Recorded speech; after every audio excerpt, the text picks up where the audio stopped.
ভারতীয় সীমান্ত পেরিয়ে ভারতের মধ্যে প্রবেশ করা, তারপরেই বিভিন্ন জঙ্গি কার্যকলাপ, চোরাচালান এই সমস্তর সঙ্গে জড়িয়ে থাকতো বেশ কিছু বাংলাদেশিরা।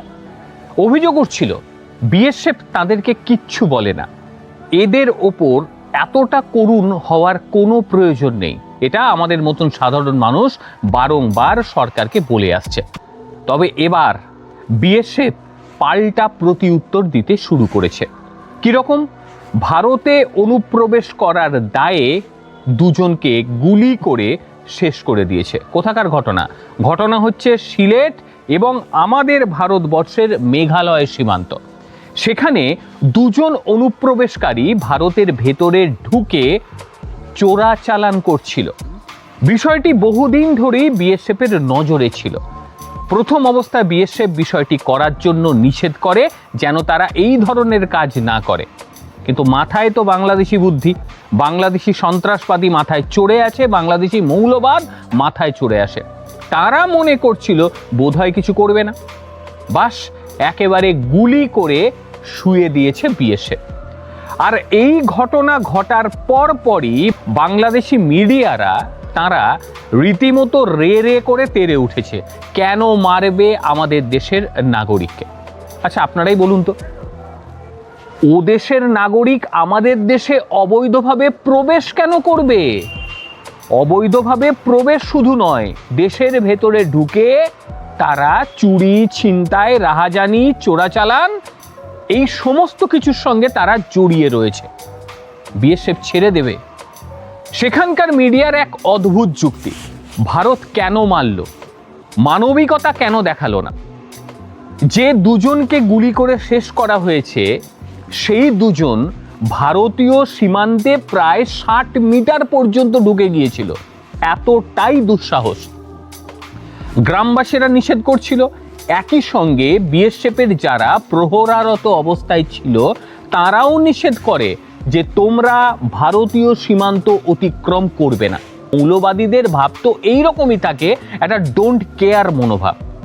তাঁদেরও তাই ছিল, কোনোভাবে কোনো পাত্তা দেয়নি, বাস একদম দেখা মাত্র গুলি। আর সেই গুলি যখন হলো, তার সঙ্গে আরও কিছু যারা এই চোরাচালানকারী তাদের পিছু পিছু এসেছিল, তারা সেখান থেকে চম্পট মেরে দেয়। যাই হোক, যে কথাটা বলছিলাম, যে বাংলাদেশি মিডিয়ার এক অদ্ভুত যুক্তি, তাদের বক্তব্য ভারত মানবিকতা কেন দেখালো না, কেন সীমান্তের দিকে এলেই কাউকে গুলি করছে ভারতবর্ষ। ভারতীয় সীমান্ত অতিক্রম যদি কেউ করে অবৈধ উপায়ে এবং সে যদি চোরাচালান কারবারের সঙ্গে জড়িয়ে থাকে, সেই ক্ষেত্রে বিএসএফ একেবারে সঠিক কাজ করেছে, এমনটা বলেছে অনেক মানুষ। তার কারণ তারা জানে এদেরকে বেশি টলারেট করলে পরে এরা মাথায় উঠে নাচবে, আর সেটাই হয়েছে। আর বাংলাদেশি মিডিয়া আমাদেরকে শেখাচ্ছে মানবিকতা বোধ। কদিন আগেকার চিত্র রীতিমতো চোখের সামনে এখনো জল জল করছে। কিভাবে একজন মানুষকে পিটিয়ে শেষ করে দিয়ে গাছে টাঙিয়ে তাকে পোড়ানো হলো। বাংলাদেশি মিডিয়ার হাতে কলম উঠল না, তাদের মুখ চুপ। এটা কি বিরাট বড় মানবিকতার নিদর্শন? কি মনে হয় আপনাদের, এটা বড় মানবিকতা? আবার ধমকি দিচ্ছে সেখানকার কিছু ফুটো মস্তান, মানে বাংলাদেশি কিছু ফুটো জঙ্গি, তারা আবার ধমকি দিচ্ছে যে ভারত যদি সীমান্তে আর একটা বডি ছোলায়, আমরা ভারতে মার্চ করে দেব।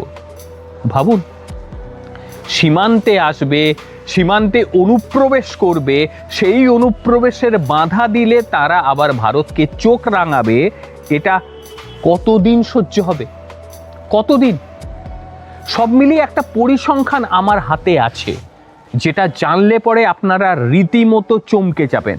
সেটা 2000 থেকে 2015 সাল, তার মধ্যে ভারতবর্ষে ভেতরে ঢুকে বিভিন্ন সন্ত্রাসী কার্যকলাপ চালিয়ে 1200 জনেরও বেশি মানুষকে শেষ করে দিয়েছে এই বাংলাদেশি চোরাচালানকারীরা। আজ্ঞে হ্যাঁ, এই পরিসংখ্যান দেখায় যে কিভাবে তারা ভারতের ভেতর ঢুকে সন্ত্রাস চালাচ্ছে। ভারতীয়রা এতদিন টলারেট করত, কিন্তু এখন বিএসএফ একেবারে জিরো টলারেন্স এই নীতি নিয়ে চলছে। কারণ এদের পেছনে গুলি যদি না মারা যায়, সেই ক্ষেত্রে কারণে অকারণে এরা ভারতীয় সীমান্তের ভেতরে প্রবেশ করে বিভিন্ন রকম অপরাধমূলক কাজকর্ম করবে। আর এই যে ঘটনা ঘটেছে, এই ঘটনায় বেশ কিছু ভারতীয় তারা আবার মানবিকতার প্রশ্ন তুলছে। যেভাবে বাংলাদেশি মিডিয়া মানবিকতার প্রশ্ন তুলছে, ঠিক একইভাবে বেশ কিছু ভারতীয় নেতা তারা এটা নিয়ে মানবিকতার প্রশ্ন তুলছে। তাদের বক্তব্য যে গুলি চালানোর মতন কঠোর অবস্থান বিএসএফ না নিলেও পারত, কি নিত? এই সমস্ত জঙ্গি দেশের মানুষদের, জঙ্গি মানসিকতার মানুষদের দুধ ভাত দিয়ে পুষবে ভারতে, যে তোমরা এসো, তোমাদের সাদরে আমন্ত্রণ জানাচ্ছি? এমন কাজটি করবে? এদেরকে, এই সমস্ত জঙ্গি মৌলবাদীদের আর এক চুল জমি ছাড়া যাবে না।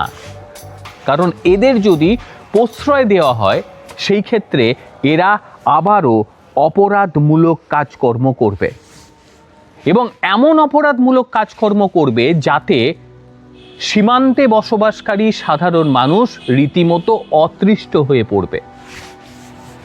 এখানে একটা লক্ষণীয় বিষয়, যে দুজনকে মারা হয়েছে, এই দুজন সম্পর্কে এলাকার মানুষজনের বক্তব্য, মানে স্থানীয় মানুষজন যারা রয়েছে তারা বলছে মাঝে মধ্যেই নাকি এরা ভারতের ভেতর ঢুকে বিভিন্নভাবে চমকাতো, সেখানকার সাধারণ মানুষকে চমকাতো এবং বলতো যে আমরা এই কাজ করব, তোমরা কিছু করতে পারবে না। স্থানীয় মানুষজন বিএসএফ গুলি চালিয়েছে এমন কথা কিন্তু স্বীকার করছে না। বিএসএফের তরফ থেকেও গুলি চালানোর ঘটনা এখনো পর্যন্ত প্রকাশ করা হয়নি। শুধুমাত্র চেঁচামেচি যারা করছে তারা হচ্ছে বাংলাদেশি মিডিয়া। একটা জিনিস ভাবতে অবাক লেগে যায়, বুঝলেন, একেবারে অবাক লাগে। একটা দেশে বিনা অনুমতিতে সে ঢুকছে, ঢুকে চোরাচালান করছে, তাকে গুলি করবে না? তাকে সাদরে অভ্যর্থনা জানাবে, না বাবা তুমি এসো আমাদের দেশে, তুমি অপরাধ করো, অপরাধ করে তুমি আবার তোমার দেশে ফিরে যাও? এটা মেনে নেওয়া যায়? কোনো দেশ এটা মেনে নেবে? এটা ভারতকে মানতে হবে। নিজের দেশের নাগরিকদের কেন তোমরা বোঝাচ্ছ না যে ওই ভিন দেশে বর্ডার টপকে যাওয়াটা অপরাধ, তোমরা বর্ডার টপকে যাবে না বিনা অনুমতিতে? এটা বোঝাবে না, এটা বলার কোনো ক্ষমতা নেই। এখন মানবিকতার প্রশ্ন তুলছে। বাংলাদেশ নামক যে দেশটা বর্তমানে এই পৃথিবীতে রয়েছে, এই দেশটার মধ্যে মানবিকতা বোধ বলতে কিচ্ছু রয়েছে?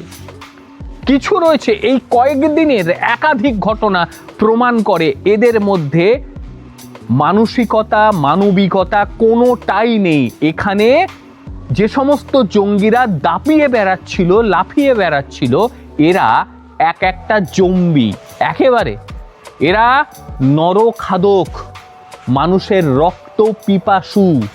এই সমস্ত নীতি নিয়ে এরা চলে। এদের মধ্যে না মান না হুঁশ, অর্থাৎ এরা কেউ মানুষ না, পশু প্রবৃত্তির। পশুদের মধ্যেও একটা প্রভুত্ব বোধ থাকে, কিন্তু এদের কাছে এটা থাকে না। পেটে খাবার পড়লে পরেই মাথার মধ্যে দুষ্ট বুদ্ধিগুলো এক ভয়াবহ আকার ধারণ করে, আর সেটাই হয়েছে। হিংস্র জন্তু জানোয়ারগুলোকে পোষার কোনো মানে নেই।